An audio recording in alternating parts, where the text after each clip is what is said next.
បានសូមគោរពដល់ខ្មែរទាំងអស់នៅក្នុងស្រុកក៏ដូចជានៅក្រៅស្រុកយប់នេះខ្ញុំនៅយប់ខ្ញុំមើលព័ត៌មានពីនេះពីនោះហើយខ្ញុំគិតទៅដល់ជាប្រវត្តិមួយចំនួនដែលកំពុងតែវល់នៅក្នុងសតិអារម្មណ៍ឲ្យឃើញចៅសៀមនឹងវាមានភាពអញ្ញែញ៉ៃដូច្នេះធម្មតាទេដែលជាបរិបទមានអារម្មណ៍បែបនេះបែបនោះឥឡូវខ្ញុំសូមអនុញ្ញាតនិយាយជាពីបរិបទការយល់ដឹងរបស់ខ្ញុំក៏ខ្មែរខ្ញុំក៏ស្រឡាញ់ខ្មែរខ្ញុំក៏មិនចង់ឲ្យថាត្រូវណាមើលងាយខ្មែរប៉ុន្តែពេលណាដែលមានសង្គ្រាមយើងត្រូវរួបរวมគ្នាអាហ្នឹងគឺទ្រឹស្ដីមួយសំខាន់ណាស់សម្រាប់ពុទ្ធសាសន៍ទាំងអស់គ្នាបើយើងនៅជាមួយគ្នាយើងត្រូវគាំទ្រគ្នាយើងត្រូវស្រឡាញ់គ្នាជាពិសេសទុកចិត្តគ្នាហើយខ្ញុំទុកចិត្តនយោបាយរបស់រដ្ឋាភិបាលទុកចិត្តចំណុចណាចំណុចភាពអត់ធ្មត់ហើយនឹងភាពតស៊ូដើម្បីរក្សាសន្តិភាព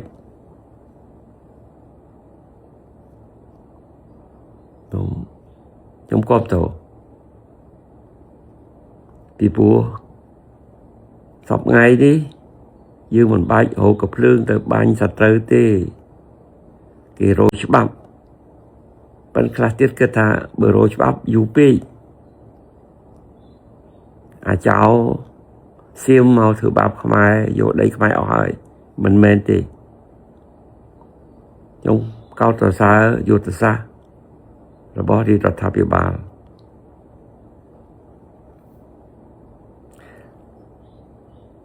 ភាពអត់ធ្មត់និងភាពតស៊ូ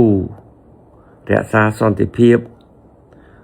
គឺជាអាវុធមួយដ៏ថ្លៃថ្នូរបំផុតក្នុងបច្ចុប្បន្នកាលគឺទី1យើងអត់ធ្វើចម្បាំងអត់ចូលចិត្តធ្វើសង្គ្រាមទី2យើងអត់ចូលចិត្តកាប់សម្លាប់គ្នាដោយសារយើងផ្ដល់ភាពថ្លៃថ្នូរចំពោះជីវិតរបស់មនុស្សទាំងអស់គ្នាហើយមួយទៀតការអត់ធ្មត់របស់រដ្ឋាភិបាលគឺជាយុទ្ធសាស្ត្រមួយដ៏ល្អបំផុតដែលទុកឲ្យសត្រូវអាចោសៀមវាធ្វើភាពយងខ្នងខូខើមិនគ្រប់ច្បាប់ឲ្យអន្តរជាតិឃើញច្បាស់ដោយមិនដឹងខ្លួន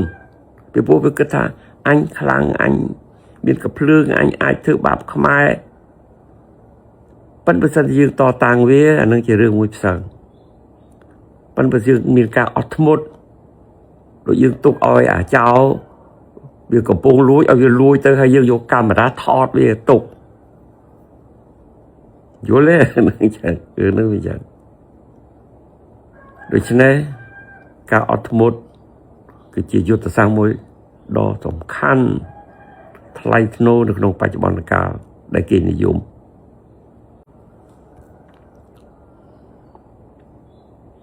ដូច្នេះសង្ខេបទោះជាអាចោសៀមខំធ្វើយ៉ាងម៉េចក៏ដោយ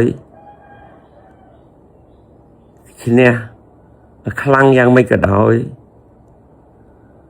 ប៉ុន្តែបើសិនជាគ្មានការគាំទ្រហើយគាំទ្រវាមិនកើតបើសិនជាវាធ្វើខុសច្បាប់ត្រង់ហ្នឹងឯងដែលខ្ញុំចង់បញ្ជាក់ជាប្រវត្តិបានជាអ្នកណាក៏ដូចអ្នកណាដែរកាលណាយើងធ្វើអ្វីក៏ដោយសកម្មភាពអ្វីក៏ដោយបើគ្មានការគាំទ្រខ្ញុំសន្និដ្ឋានថាដូចជាអត់បានការអាហ្នឹងខ្ញុំសូមជ្រាបជាប្រវត្តិជាដូចនេះសូមមានការទុកចិត្តទៅដល់ការទៅលើគោលនយោបាយរបស់រដ្ឋាភិបាលភាពអត់ធ្មត់និងរក្សាសន្តិភាព ហើយនឹងផ្ដល់ភាពកក់ក្ដៅនិងថ្លៃថ្នូរដល់ជីវិតរបស់មនុស្សយើងទាំងអស់គ្នាអូខេបាទអរគុណច្រើន